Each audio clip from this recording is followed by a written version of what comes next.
there. I am live, but not really because it's 2 minutes or 3 minutes early, which I did on purpose. So if you're watching the replay, it's because I wanted to be sure that we wouldn't have any technical mishaps like I had last Thursday. So I'm going to fill in the next 3 minutes, and everybody who gets on early will hear me, and everybody who's doing the replay will also, and that's fine, but it's not the topic yet. I'm filling in the next 3 minutes with a little bit of an inspirational speech, if you will. I would like for you to apply what happened to me in your life. So what happened to me? Okay, so here I am, the great and famous Dr. Deb, right? And something went wrong. So here I had sent out all these emails to people for them to join me last Thursday, right? At 1 o'clock Eastern time, which is when I usually do it. And there were people from my group as well who even wrote me emails at the last minute, we can't get on. And unfortunately, I couldn't get on either. Now, if you were in my shoes, you would find that frustrating. And I did find that frustrating. So here's the message all about last Thursday and what my takeaway was and what I want to give over to you before we start today's program. My takeaway is don't give up. Look for another way around things.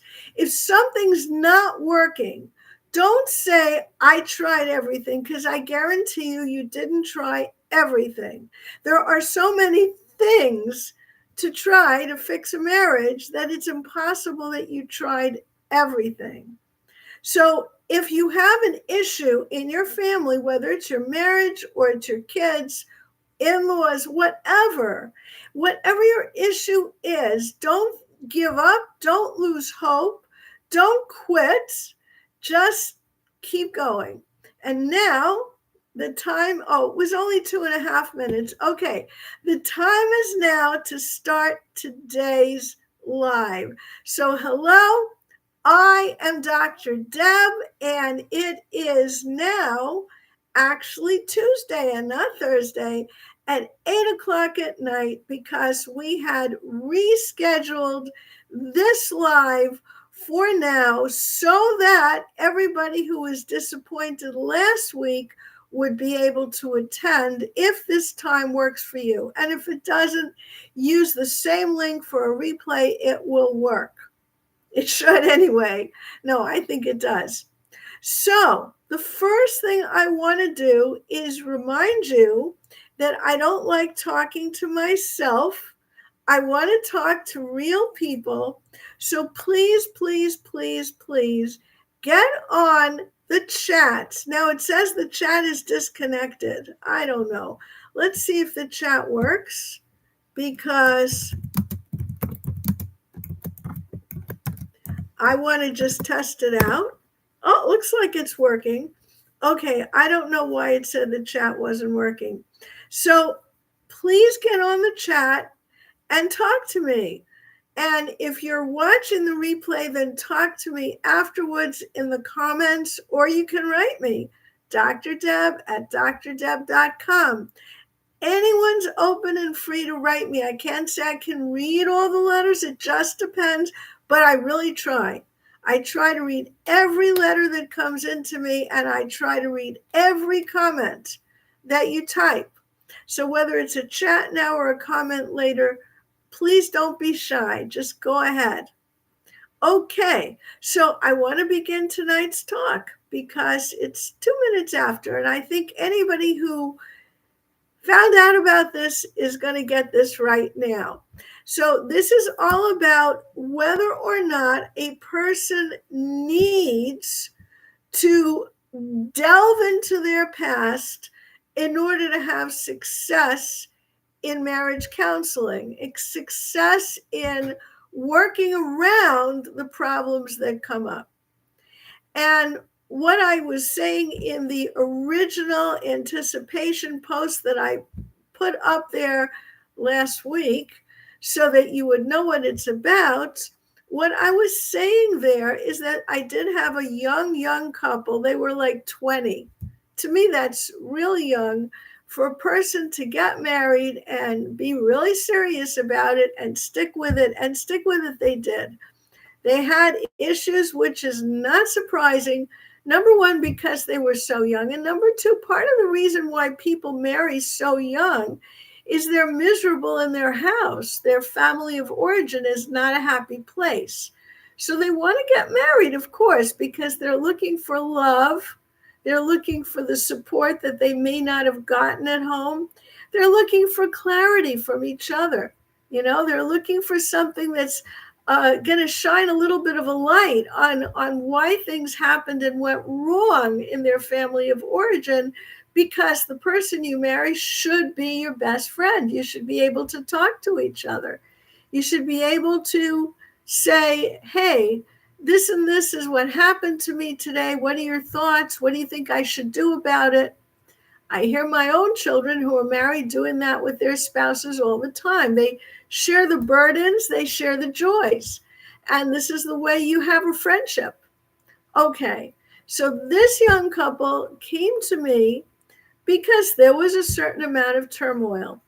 And one member of this couple was very clear: do not go into my past.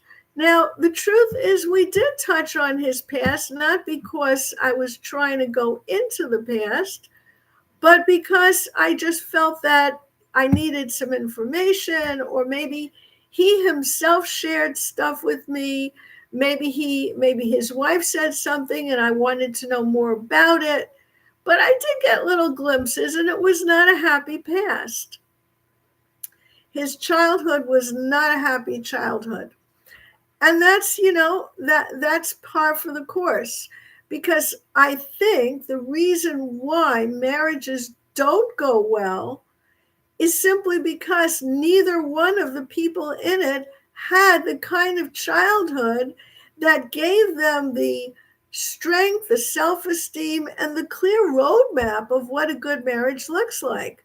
So if you've been harmed already in childhood, and then you don't have the template, the roadmap, the role model in your parents of how to get along and make a good marriage, and then on top of that, the other person didn't either, what's going to happen? It's inevitable that you're going to start to clash.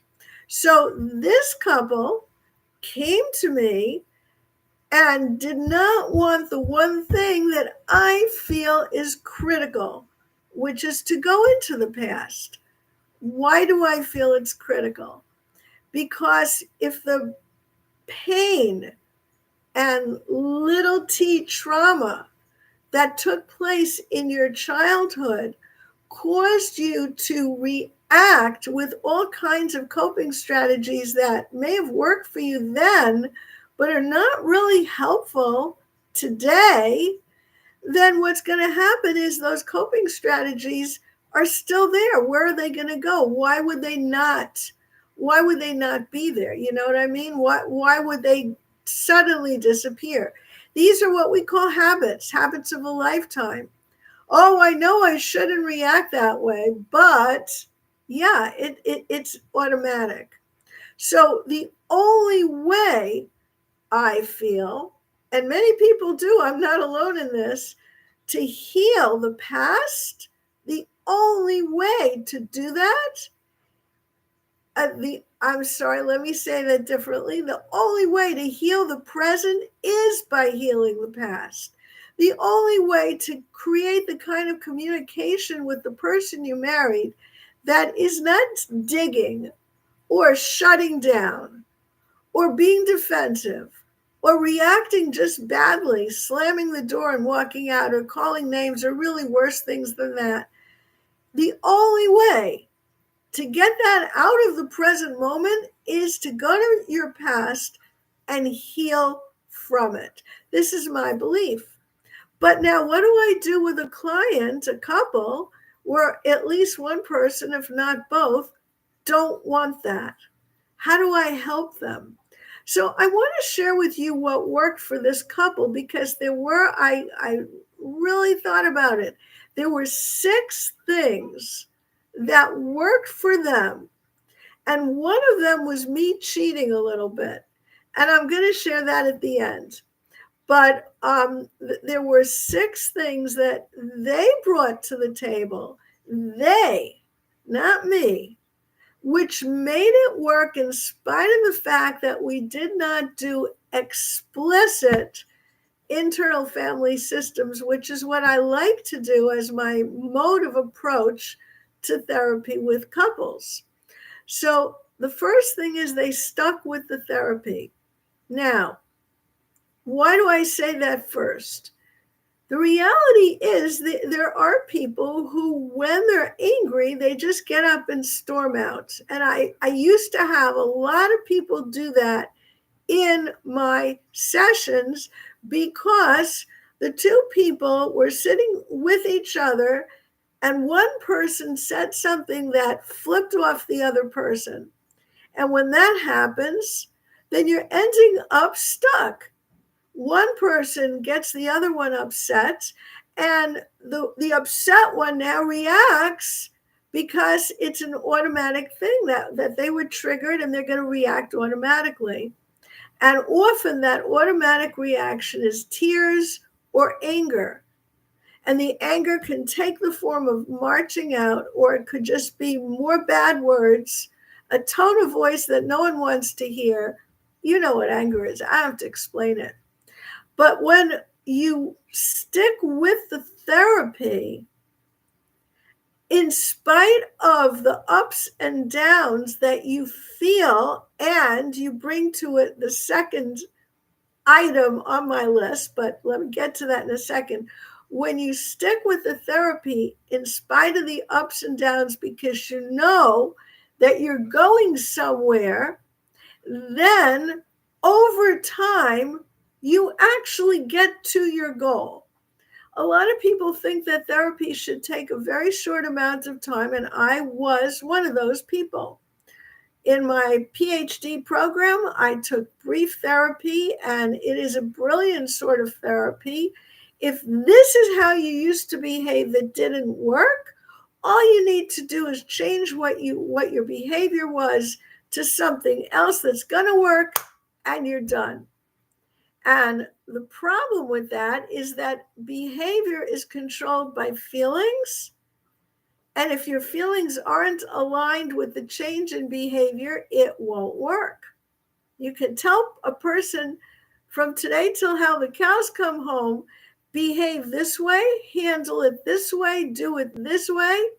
And the bottom line is, no matter what you say, if a person's emotions are not lined up with that goal, it will be sabotaged. It just won't work. So sticking with it in spite of the ups and downs is really important. But the second thing plays into this so importantly too, and that is the ability to talk to each other in spite of the fact that one or the other person was triggered. Meaning, you don't feel good inside. You feel maybe like you were attacked, maybe like you got shot down, maybe like you were blamed or criticized, when all the other person was saying is, could you do things differently? You're doing this, I would like that. And in spite of the fact that the other person only said it that way, the other person and the listener in that conversation feels attacked, and that's a trigger for some people, and then they can't handle it. But if, in spite of the fact that you feel attacked, you can just stick with the conversation without losing it, as one person in my family says, losing her cookies, without losing it, being a rational human being, maybe even being pleasant and civil in spite of all that, to just be able to talk to each other, that's huge. And I'll tell you why. When people can't do that, I separate them. One person comes on Monday, the other one comes on Tuesday. I have them separately for the hour, each person, so that they can feel free to talk and express and vent their feelings. Because if they get angry in my presence, I'm not going to take it personally. I'm going to assume that anger is a very important part of how they function. And I will usually say, I'm glad you felt comfortable and safe enough to show me your anger, because then I know what you're feeling. However, what happens with this couple? They're not communicating. They're not talking. Well, they will at home. But see, the difference is that if you can sit tight with what triggers you in front of your partner, then you get inside their heart and soul, because they're going to talk eventually. If you can sit and not react, they're going to talk about what really is going on in their heart and soul. They will be free to be vulnerable, and they will feel good about doing it if you sit there as a witness to truly hear it. But for you to be that witness, you have to not react poorly to anything they say that might not have been so heartfelt, but rather could sound angry or attacking.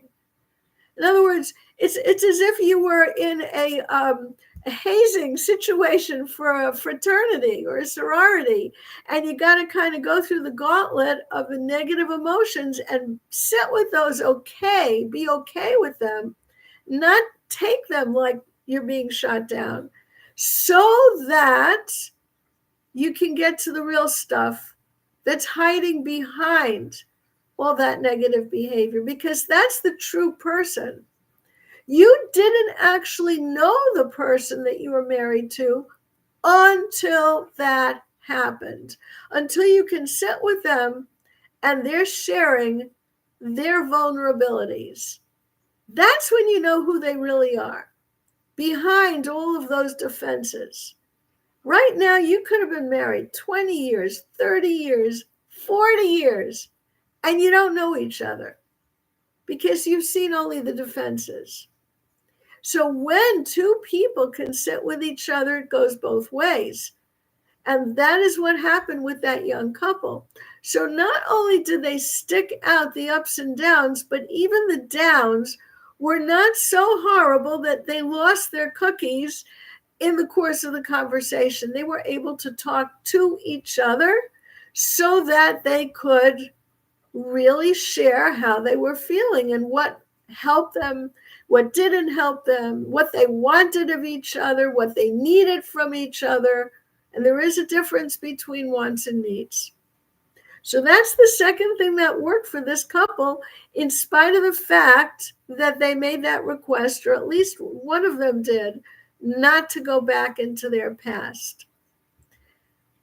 And as I was just saying, why sticking with it and not being triggered is so important is because then you can feel safe to admit your vulnerabilities. And that is number 3. So I kind of lumped number 3 in with my previous talk about sticking with it and also being able to not react when triggered. It's like the prize at the end of the contest is seeing the person's true heart and soul. I was just speaking to someone the other day who said they honestly admitted they could not do that.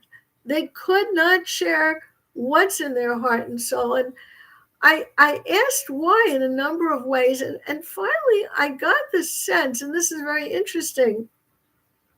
They didn't think they would be put down. They didn't think they would be attacked. What they thought is they would not be understood. And that's crushing, to peel away all your defenses and then the other person is not reacting in a way that shows they get it. That is crushing. So in the case of this couple, this young couple, that did not happen. Even when one person did not get where the other one was coming from, listen, there are times I don't, you ask questions. You say, when you say X, what exactly was behind that? What did you mean? Can you give me an example? You ask questions so that you really understand. That's what I do when I'm working with people. And if you could do that for each other, or if it's a group thing with me there and the two of these people, then I'll ask on behalf of the other person so they don't feel like they're sticking their neck out or disturbing or upsetting the person that they ask. Because sometimes in a couple, just an innocent question might be taken wrong. It might be taken as an attack. So this way they don't feel that that's what's happening.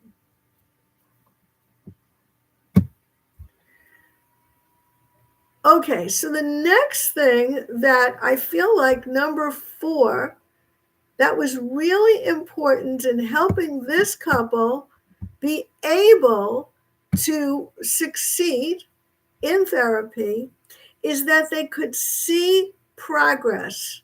They could see the baby steps that each person made.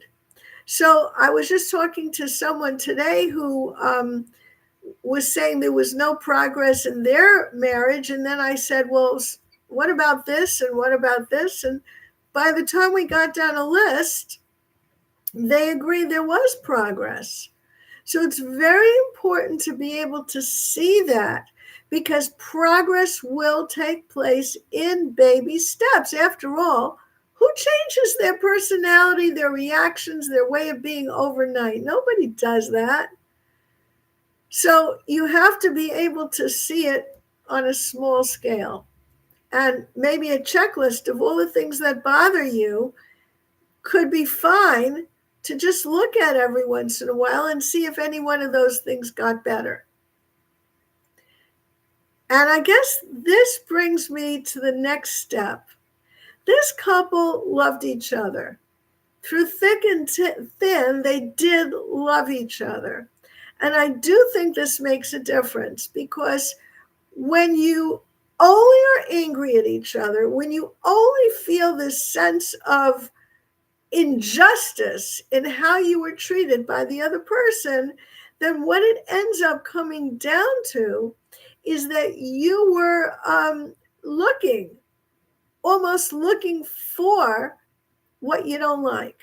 So if you have a checklist, and instead of looking at it as what improved here, all you do is see that problem, you see that problem, you see that one. That's not going in with an attitude of patience and kindness with the other person. Right up front, it's kind of hostile. And that's not going to help.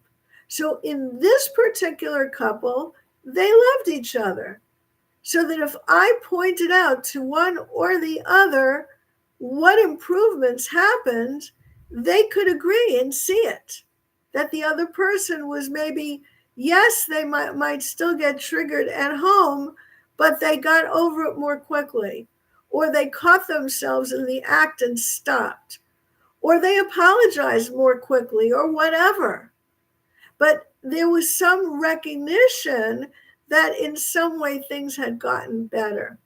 Now, I told you that the 6th element that I had put in there as on the list of reasons why, in spite of not going overtly into the past, this couple worked. It worked for the couple. The 6th was me cheating a little bit. Because as I said in the very beginning, you can't help but find out things about the past. So sometimes when people mention the past, they only need one story. Somebody said to me just today, oh, I don't remember everything. Well, it's okay. You don't have to. Because one story will often typify a pattern that goes on or used to go on in your life. So when you have only one, and this guy did have one story from his childhood, to me that was enough. That story represented 100 stories. And I want you to understand how important it is to recognize that it's not each individual episode that matters, it's a pattern that matters. So I did ask some questions about the past because things came up. And the most important way in which I cheated was I would say something about how awful that must have felt. It must have been awful. Why was that important? If I felt that way, which I did, because when kids go through bad stuff growing up, they don't have any outsiders usually validating them. They feel like they're alone in a terrible situation. So just giving somebody a little word of that must have been horrible, to me, that sounds like a horrible thing to have happen to you. That alone is so validating. It's an outsider doing reality testing, really. Theoretically, the bad stuff that happens on the outside of a person's childhood life should be supported by the parents. But if instead the parents aren't supportive, who will be? And that's why people end up in therapy later on. And so, without delving in, without doing a formal childhood witnessing of all the stuff that happened and a formal rescue in one's imagination of the child from the past scene, and without all that, it can still work. As long as there was some recognition on an outsider's part of what happened to the person and that it was not a good thing. In fact, I've had couples where, because they could sit together, the other partner would say, well, you told me this and this happened when you were a child. And then the person whose story it is has that sense again of support from the person they're married to. So all of that is important. I want to share with you, we have just a few minutes left, what did not work. What did not work was me insisting that they go into the pain that they did not want to go into. Me insisting that we had to do this past thing, which was, me learning on the job, really, because I have my own, I wouldn't call it an agenda, because an agenda is very narrow in its scope, but rather I have a goal of helping people to be happy. Somebody said to me just today, what's the real story behind your question? I want you to be happy is my real story, I said to them. So, yeah, I had that. And as a result of that, I was pushing a little bit more to this particular couple. And that didn't work very well. In fact, the second thing that went wrong, that did not work, they came to me for many years, but there were many years of gaps in between their visits, because perhaps the therapy was painful. To go over and over what went wrong can hurt. And I wouldn't do it that way anymore. And it still could be painful because what happened was painful, and sometimes people can't escape those memories.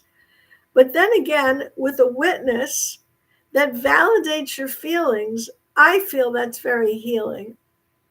Now, another thing that I feel did not work very well was when they were asking, and I still get this to this day, for behavioral scripts. Just tell me what to do. Just tell me what to do. The truth is, I can't be you telling you what to say and how to say it, because the emotion with which you say it is going to make all the difference in the world. And if your emotion is not lined up with the words and my intent in giving you a script, it won't work. Somebody was asking for a script, and I said, well, like for an example, if you say to them, it seems like things are not working out for you, maybe you should listen to my advice. I'm just saying. So I said that could be a script, although I don't recommend using my words as a script, because what if you're in a not good mood and you say, well, it seems like things aren't working out for you, so maybe you ought to listen to my advice. You know what I mean? That's a completely different emotion, right? It's blaming, it's putting down, it's everything I don't want. So that's why asking for scripts and how to say things and giving tips is just not going to work for most couples. So let me just finally tell you what I think worked. I gave you a list of all the things they brought to the table. What did I do that worked? Number one, because they stuck it out, they developed a sense of trust in me. And that means that I had to be trustworthy. I had to be tested over those years to not change my way of approaching this couple. And so that made them feel safer and safer to open up with things that maybe they wouldn't have talked about over time. The second, as I just said before, that although I didn't go into history, I planted some seeds. And one of the seeds I want to mention now, because I think it's super important, is the word parts. When we say a part of you is angry, what that does is powerful. It means that you yourself, even though you felt the anger, are not only this person who's angry, it's just a part. It's just a part. Using parts language takes blame off of people. And I think that's very important. So we are closing up on our live stream. And I hope a mistake wasn't made again.